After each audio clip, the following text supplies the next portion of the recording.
Hey, welcome to the Cam and Otis Show. Uh, Another great opportunity to talk about perseverance. And for those of you watching on the YouTube, and go ahead and make fun of me because apparently I'm not supposed to say the YouTube, the Facebook, but they are the YouTube, they are the Facebook. So all you Brandon people can call me up. You know, you got my number. I know y'all do. But you notice that I got a different hat on. I even got a different shirt on today. Not that I wear the same shirt every day, but it's a different shirt because it's for an organization I just got introduced to last night called Project Refit, founded by former Army Command Sergeant Major Barreras, Dan Barreras. And I got to talk to him just a little bit last night, and I love the idea. They're actually in town this weekend, doing the Spartan race as a team. And as we continue on with our perseverance discussions, the reason Project Refit exists is that you're not in the fight alone. And as I thought about that not in the fight alone, perseverance came back into my mind because we've talked a lot about persevering over obstacles, persevering in your business and to achieve things and all this sort of stuff. But there's some folks that have had some experiences that have put them into some dark places. And those dark places, sometimes they feel like they got to do it alone. That in order to persevere in their life, they have to do it all by themselves. And after talking with the Project Refit guys, I was like, you know what?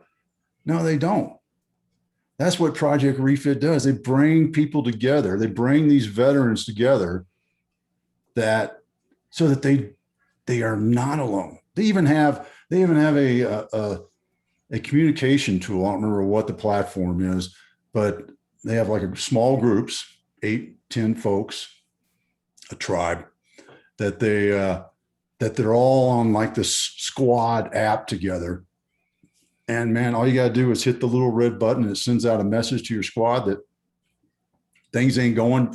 I'm drifting into a dark place, so that your squad knows that you're having trouble persevering.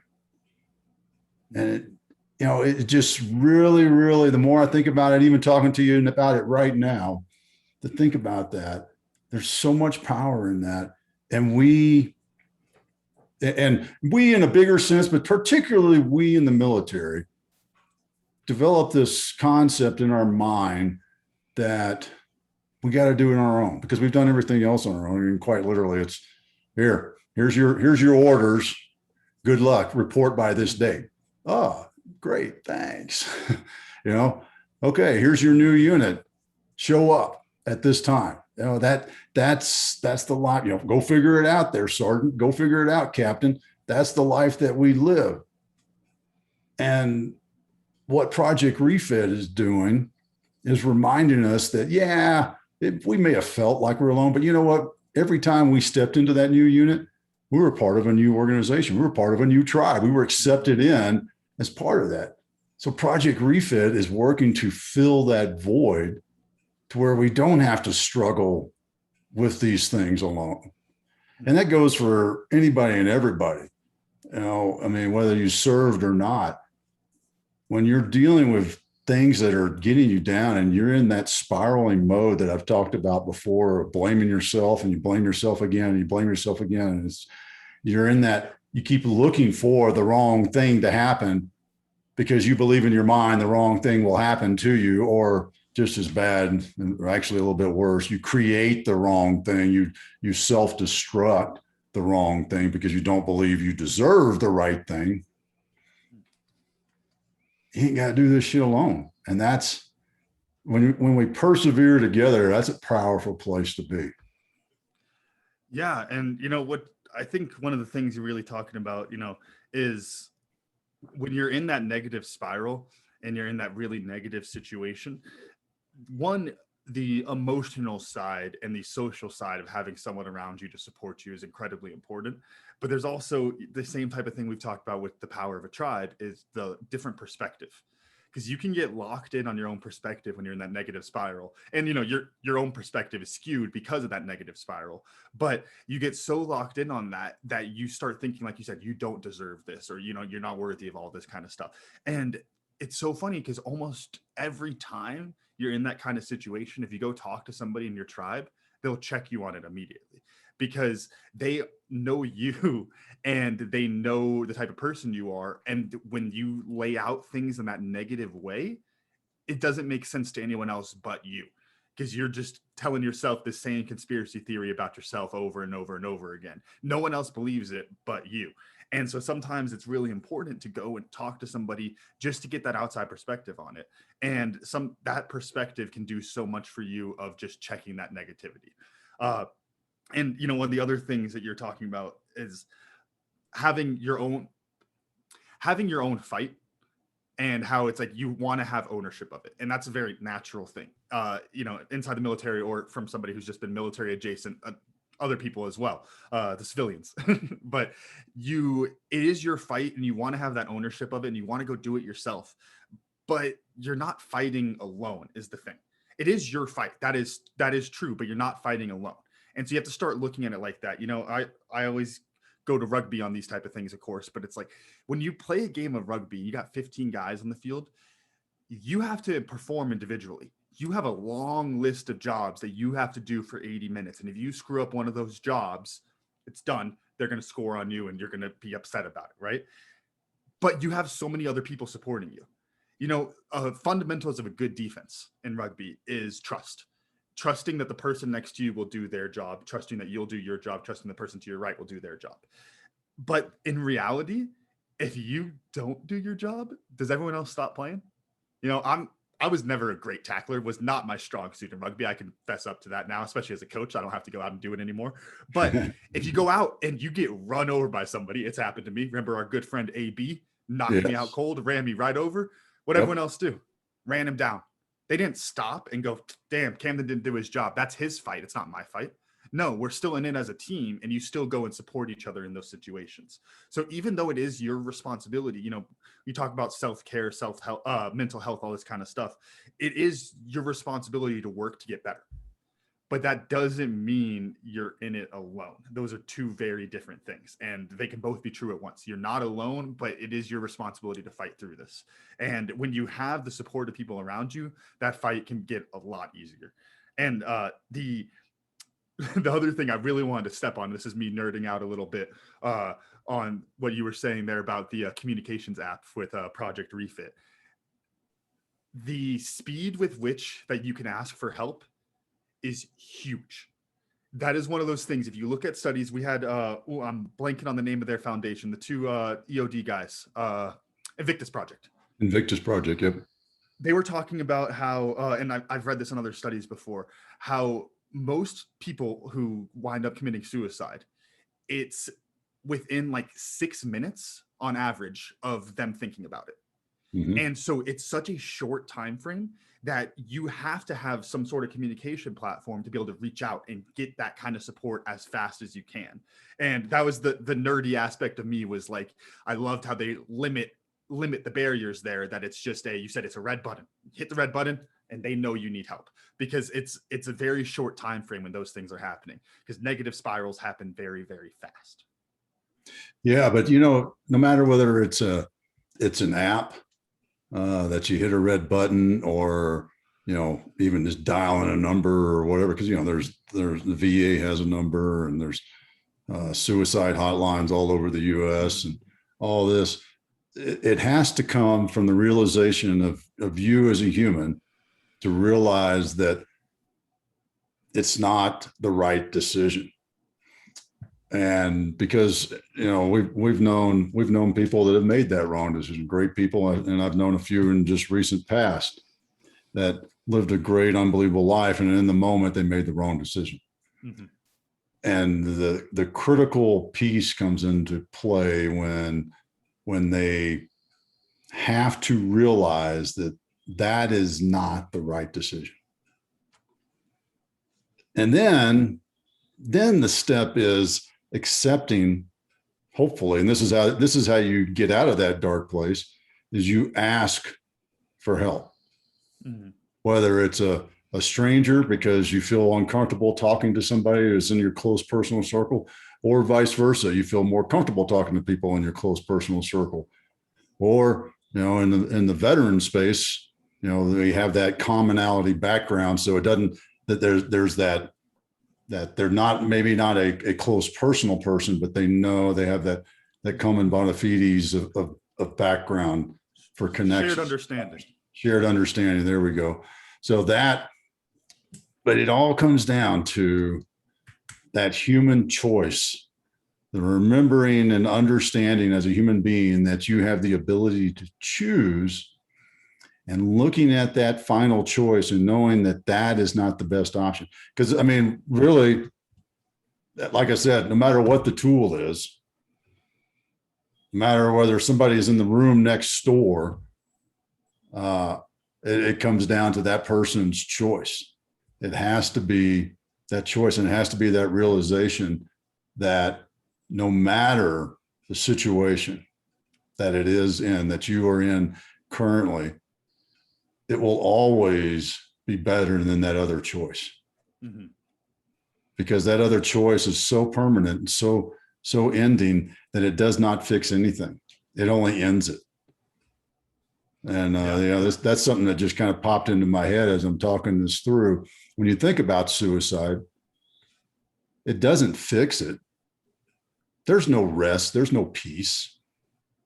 We can get into some afterlife things, but I really don't want to. But it does not provide any rest. It does not provide any peace for you. You just end. Mm-hmm. And it definitely doesn't do it for anybody around you, whether you consider them close personal friends in your inner circle or just people who know you. When I get a message about a soldier, another soldier taking his life, it tears my heart out. I don't even know the guy. Don't even recognize the name. I had somebody send me a bio and obit the other day for, a special forces officer who took his life about a week or so ago. Tears my heart out, but I don't know the guy. But it's just that point of, it doesn't solve the problem. Mm-hmm. And why, usually, what do? We want to solve problems. We're fixers. We want to fix things. And that ending, that suicide, that final decision, because there is no coming back. There is no do-overs, no mulligans. It's fucking it. Boom, done, gone. There's no changing. It's an end. It's not a fix. And that, man, you're never alone in the situation as you think you are. Never as alone in any situation. And I think I've mentioned in a couple of these talks, maybe I think it was when we're talking about Troy Trek. I've done a handful of things, where I've been alone out in the woods. But you know what? I wasn't really ever alone. I had a Red Star cluster, in my rucksack. And those of you who don't know what a Red Star cluster is, think giant military grade Roman candle that fires a very bright burning red flare that floats down with a parachute that's in a cylinder about 2 inches in diameter and about 12 inches long. And it is quite literally a bang, you hit it and it shoots it up into the air and it makes a really loud pop. And then if you ever watch the Vietnam movies, when they do the flares and the flares are floating down, that's what it's doing. So even then, I'm alone, but I'm not alone. Mm-hmm. And what we have to do, and what my brothers at Project Refit are doing, is reminding us that we're not alone. There's always people. There's always a tribe, and it's not that hard to find. And you're probably detecting a bit of frustration in my voice, because it is frustrating for me, because I know I know any one of these individuals that I've known who have made that wrong choice in that moment, if they had just accepted they weren't alone and just accepted, give somebody a call, open the door, send a text, walk down the street away and see that there's people. You do those things, you're never alone. Persevering as a loner is hard. This reminds me of the one of my favorite shows. We were talking about Camden's latest favorite show. Very different favorite shows going on here, as you'll see. Camden's what was the name of that show, Camden? Holy moly. Holy moly, that's right. That's right. Holy moly. Wipeout and mini golf. Great combination. Love the idea. If only they were doing shots per hole, it'd be even better.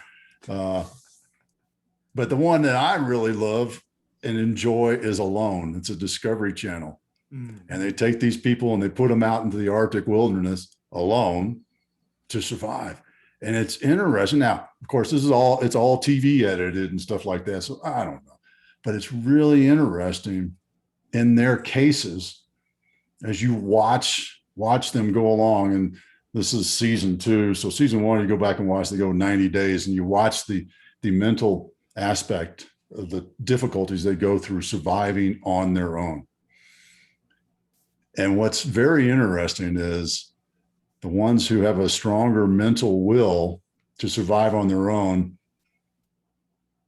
create things to talk to, things to talk about, to keep themselves company. I laugh at that. Miss Suzanne laughs at me when I do that. She doesn't know what I'm doing. I'm just practicing when I'm on alone here in the next year or so, right? But that is, those people that do that it's easier for them to be separated. But in the end, even in that show, you know what they all got? Emergency radio. Yep. Boom. Things get really bad. The one we were watching last night, woman was eating the wrong food. Oops. And was about to go down, and she had the radio in her hand as she's videoing herself, and decided to give it one more period of rest, and talked about it the next morning because she was doing better and how close she was, because she still had that lifeline. Every one of us have a lifeline to where we're not alone. Persevering alone. I'll even jump into another one, Camden. Shackleton, because this just popped into my head, endurance, because whenever I think about perseverance and endurance, I think of those men. Mm-hmm. They couldn't have done it alone. No way. No way. They persevered as a unit. They persevered as a tribe. And that's how they survived. Mm-hmm. That's what we have to look at in life, in perseverance. It's not standing with my hands on my hips up on top of the hill going, I have persevered overall. You arrogant son of a bitch. Right. That's all I got to say is you arrogant son of a bitch, because you didn't do it on your own. Mm-hmm. Whether you admit it or not. So, yeah, don't do it on your own. You ain't never alone. Well, speaking of the show Alone, and you say that you're going to be on it. I was going to say, if Discovery is listening, don't run an episode with a bunch of Green Berets, because they're going to win. No one's going to quit. It's going to be out there for years. It's going to be the longest running episode ever. I kind of thrive in that environment, or at least I used to. I think I might have crossed that threshold now from having to, wrestle grizzly bears and muskox by hand. But gosh. But what that made me think of right away was one of the oldest pieces of survival knowledge that I remember. And no offense, Dad, this one doesn't come from you. I got a lot of survival knowledge and wilderness knowledge that I got from you, but this one comes from the great Les Stroud, and who my favorite show ever, probably, Survivor Man. And same type of thing. You're out there alone. But what's funny, and it's the same kind of thing as Alone, is there's two things, so the same thing as Alone is he talks to the cameras. And you could tell that it's literally him just sitting out there talking to the camera, passing the time, and building a artificial form of that social interaction, because you need something for it. But the piece I'm talking about, because if I get stuck in the wilderness, I ain't feeling myself. So the piece that is much more applicable is, what is the tool? So there's two tools he always has with him every time he goes out: a multi-tool, because you gotta have a multi-tool, and a harmonica. And he always has the harmonica because it's like having someone else there with him. Whenever he starts feeling alone, he starts playing his harmonica, and it makes him feel like he's not alone anymore, makes him feel like he can keep going. And I've talked to some people who think it's the stupidest thing ever. And quite frankly, I think if you think that is stupid, you don't understand the psychology of what's going on in that survival situation.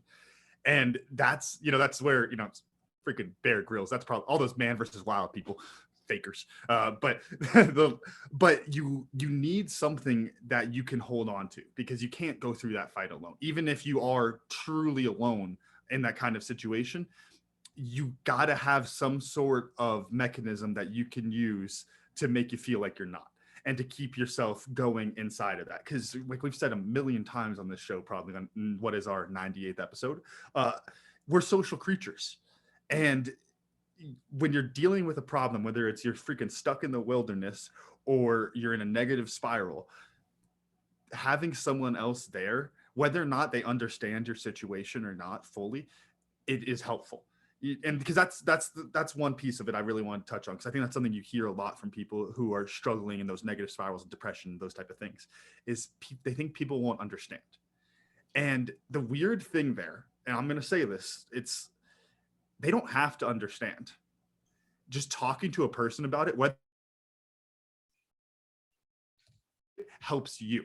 And it helps you to fully understand your story. It's like one of those, you ever have a really bad day and then you start trying to talk to somebody about how bad your day was, and you realize how good your day was? Because as you start to lay it out, you're like, wow, that wasn't that bad. Same type of thing there. Doesn't matter if they really understand it, if they can really connect, because no one else will ever know your story. That's just a fact. You have all of those years of your life and all those little things that make you you, and emotional things and trauma and all these different things that can make you into who you are as a person. And no one else is going to ever truly understand that. And that's okay. But talking through it with somebody can help you to understand it at a higher level. And I think that's the important takeaway there. Yeah, and I wish I could remember who was saying this, but the sharing your problems sort of thing. It's funny when you do that, you realize that, oh, my problems aren't that bad. You sit around with a bunch of mates, or you got your tribe or whatever. And my veteran mastermind that I run, we celebrate our successes, then we go around, we talk about roadblocks.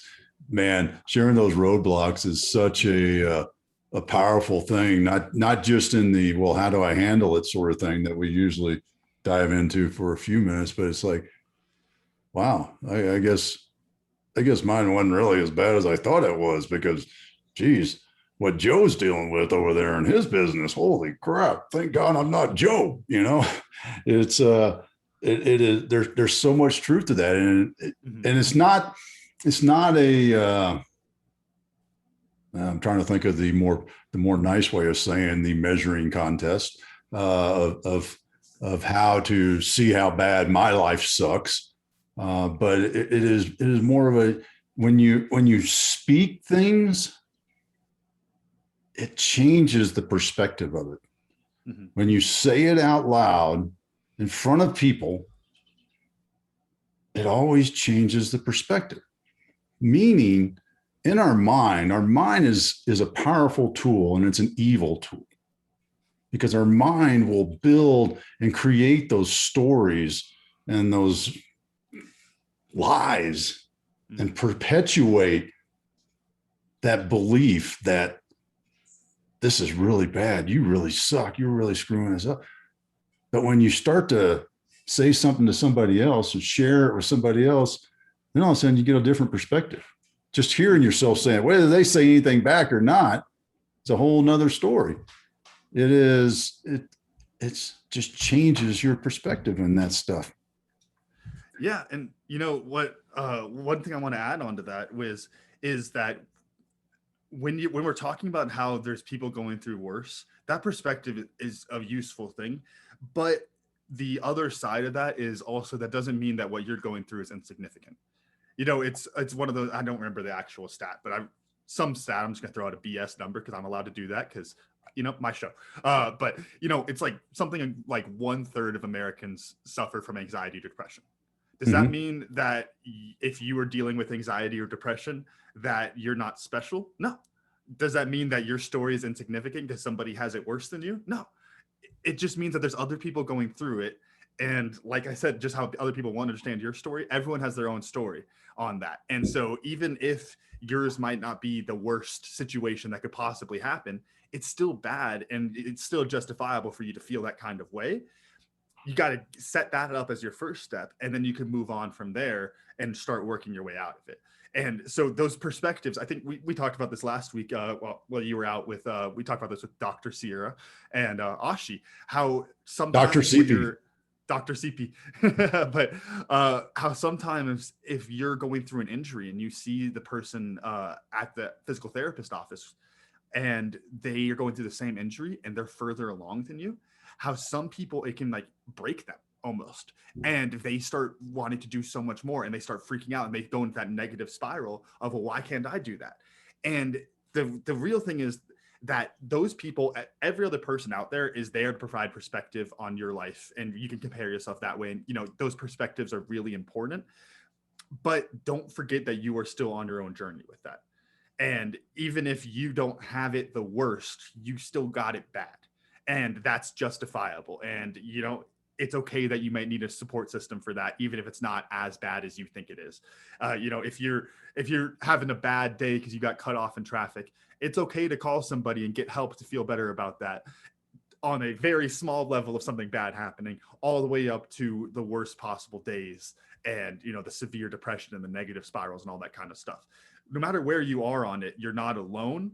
And it's important that you actively can reach out to people and reach out to your tribe for that kind of support that you need to get through those difficult times. So when you're measuring yourself off of people, or when you're comparing yourself to other people, don't measure yourself.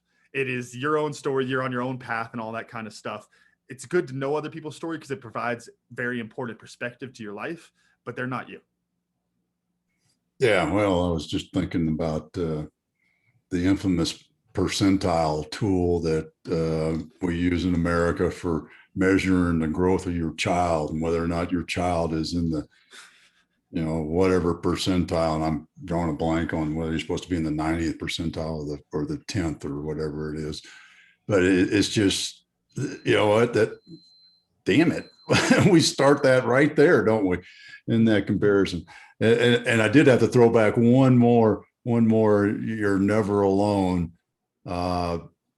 because the movie Castaways with Tom Hanks and Wilson. I mean, Wilson probably, of course, all fictional, but you know what? It made the story great because what did he have? He had Wilson there to keep him company, to talk to keep him sane. It's an amazing sort of thing, our mind, if we use it in the right way and don't allow the dark places to overcome us. So with that, I'm gonna say what I learned, but it's more about I want to do a good old Army instructor foot stomping.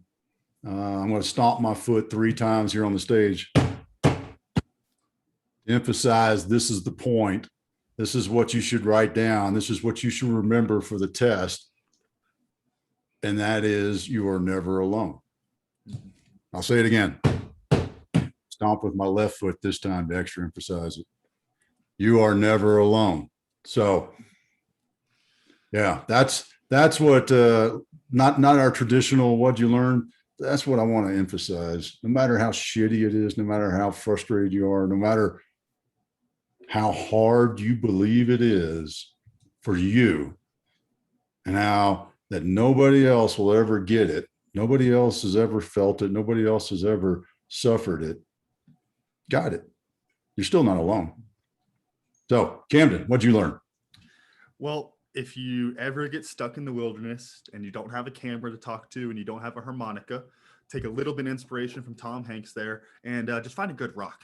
I think is the advice. Just find a nice looking rock that you connect with, and talk to that rock, and you won't feel so alone. And if you're not stuck in the wilderness, you can still talk to a rock. I might judge you a little bit. I'd prefer you call some of your buddies in your tribe, but talking to a rock, it's a good way to get some little bit of a social interaction. Well, what are you going to name them? I've already got my. I've had my name in I don't have a name ready. What's your name? George. George. Ooh, that's George. Yeah, Mimi. My grandmother, Pawpaw's mom. Mm-hmm. All her thing was, "Oh George, oh George." That's what she would say. So George has been around in my life for a long time. So if I'm ever out there, my volleyball, my rock would be named George. Well, and one thing to add on to that as we're talking through, I bet you if you, just like we were saying, once you start talking to somebody through your problems, it provides a lot of insight into it. Most of that insight comes from you talking it through, not from them listening. And so talk to a rock and you'll probably still get some pretty darn good insights, right? You'd be amazed at the information that rock will reflect back to you, right? Oh my gosh, right? That's a whole nother story. Oh. Yeah. All right, Camden, run us out. Thank y'all for listening to today's show. Special thanks to our sponsor, Tribe and Purpose. Find your purpose, build your tribe. You can check out recent episodes of The Cam and Otis Show on Spotify, Apple Podcasts, wherever you get your podcasts, and check out a full archive at thecamandotisshow.buzzsprout.com. The Cam and Otis Show is on Facebook, Instagram, and Twitter. Thanks again, and we'll see y'all next week.